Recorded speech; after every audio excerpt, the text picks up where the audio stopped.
Once again, good morning, everyone. So for today, we're going to discuss about e-governance, no? The vision of e-governance based on what based on our first topics, no? Which will assign to Miss Princess, no? But maybe may problem siya sa internet connection. So the vision of e-governance.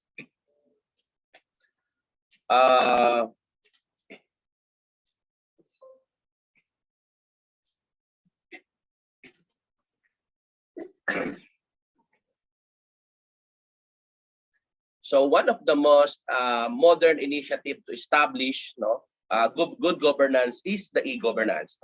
So at present, the features of e-governance are observed in almost all developed or undeveloped and developing countries for fostering their developmental process. So its importance in today's world is immense. We're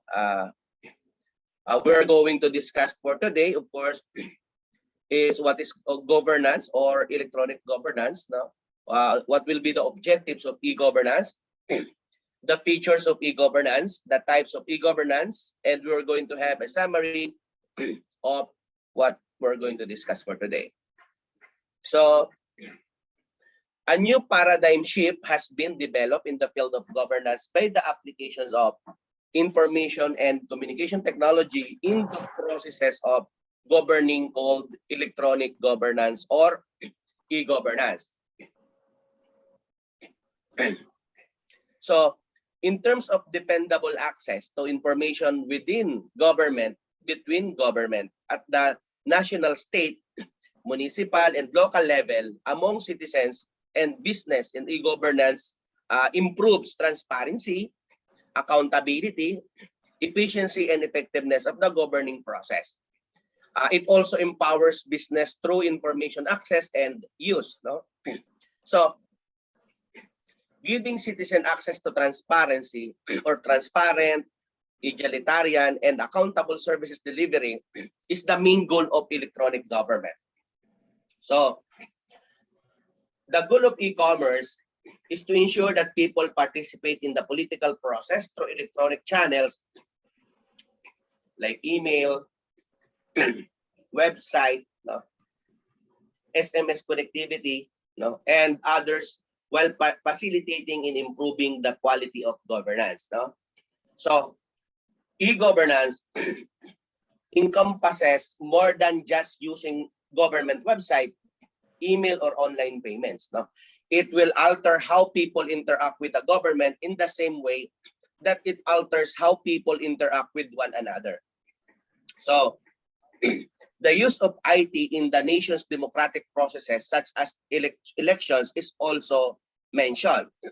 So the use of ICT is to guide citizens and advance the public good is known as e-governance. So the tremendous potential of the government to serve the people's realized through its practical application and use of ICT to provide efficient and affordable services, information and knowledge to the citizens, begin govern, and it establish a connections between the state and society, government, people, human interaction, and governance. So the objective, of course, of the governance is that one of the basic objectives of e-governance is to make every information of the government available to all in the public interest. Number two, of course, is one of its goal is to create a cooperative structure between the government and the people, and to seek help and advice from the people to make the government aware of the problems of the people. Number three is to increase and encourage people's participation in the governance process. E-governance improve the country's information and communication, technology and electronic media, with the aim of strengthening the country's economy by keeping governments, people, and business in tune with the modern world. And one of its main objective is to establish transparency and accountability in the governance process. And last is to reduce government spending on information and services.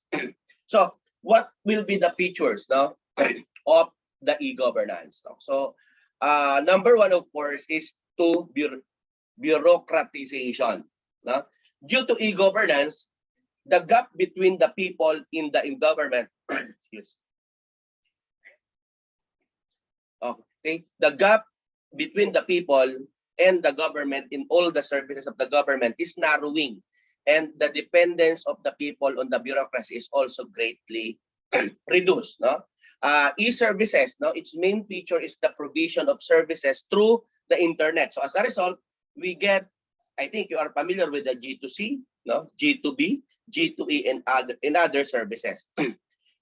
And this is already discussed, of course, in the types of governance. No? So international services through e-governance, all the essential services can be delivered to the citizens who are living outside of their country for job purposes or any other reasons.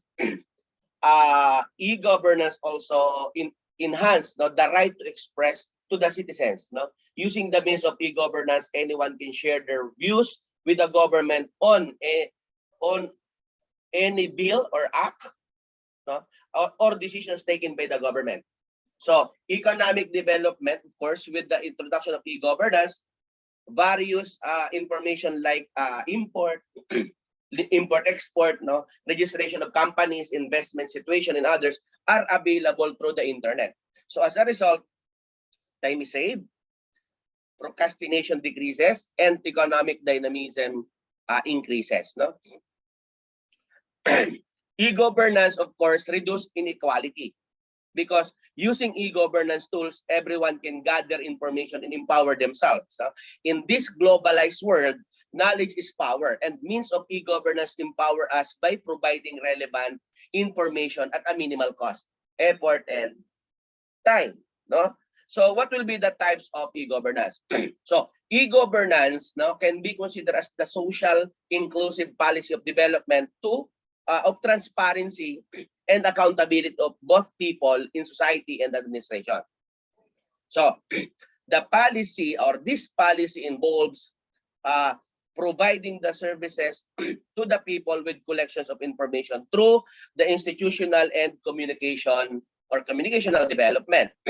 So it provides quality services in several ways, and those ways are also called types of e-governance, and these are mentioned: G2C, the government to citizen; G2G, the government to government; the G2B, no, the government to business; and we have all, of course, G2E, no, government to employee. To expand, no, these services, no, or the types of e-governance, no, when we say government to citizen,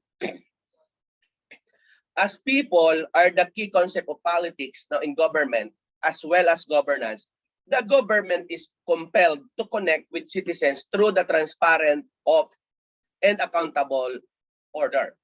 So in this connection, the government is responsible for promoting the social opportunities and public services in the field of transportation, hospital, education, and online job portal, and various customer services. Okay, excuse me for a while if somebody wanted to join. Yung co-host po pwede mag-accept, no? Co-host Antonio De Ocampo, Aratea. Yung mga presenter po pwede kayo mag-accept kapag nagdi-discuss po ako. Please, thank you. Okay, so when it comes to transportation, of course, no? Registration of motor vehicles, issue and driving licenses, issues of flying permissions, tax and fee collections through cash and bank, of course, and control of pollution. So hospitals, no, linking of various hospitals in different parts of the country to ensure better medical services to citizens. Availability of the e-learning modules, no, in education to the citizens, so right to education. And as I mentioned, the last one will be when it comes to government to citizen, is the online job portals and various customer services. It also ensures services such as issue of certificates, no, job cards, passport, ration cards, no, payments of bills, and filing the taxes from the doorstep through e-government platform. And the main objective of the G2C services are to ensure equitable distribution of information for all, no, acceptance of citizens' feedback, and improving welfare services. Number two is the G2G, no, government to government, no, which is very important because there are certain government agencies that they need a communication, or maybe there are certain transactions na may link, no, between one another. Let's say, for example, if you are applying for a land title, yung transfer ng land title, no, so there is certain connection, maybe a government to government transaction when it comes, for example, for BIR to land LRA, no, and so on, no. The G2G, or the government to government, has been referring to raising the quality of government process by cost cutting, managing performance, and making strategic connections within government, no. It enables government institution to be more efficient and more effective by the use of IT tools such as live, no, live fingerprint scanning and verification, no, electronic entry of reports and paperwork, and others. And the major key areas in this type of governance are the e-secretariat, no. All the valuable informations regarding the functions of the government are interlinking throughout the various departments. We have, of course, e-police, no, police personnel records, criminal records, and others, and e-court, no, creating a database of all previous cases, pending and ongoing cases, and statewide networks, no. Number three, of course, is the G2B, no, government to business.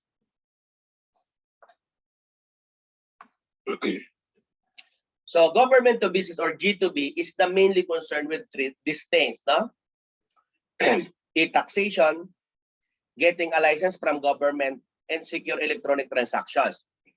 So it has included the policy of government with business. Now, according to some authors, no, the essential for achieving of G2B services for secure and authentic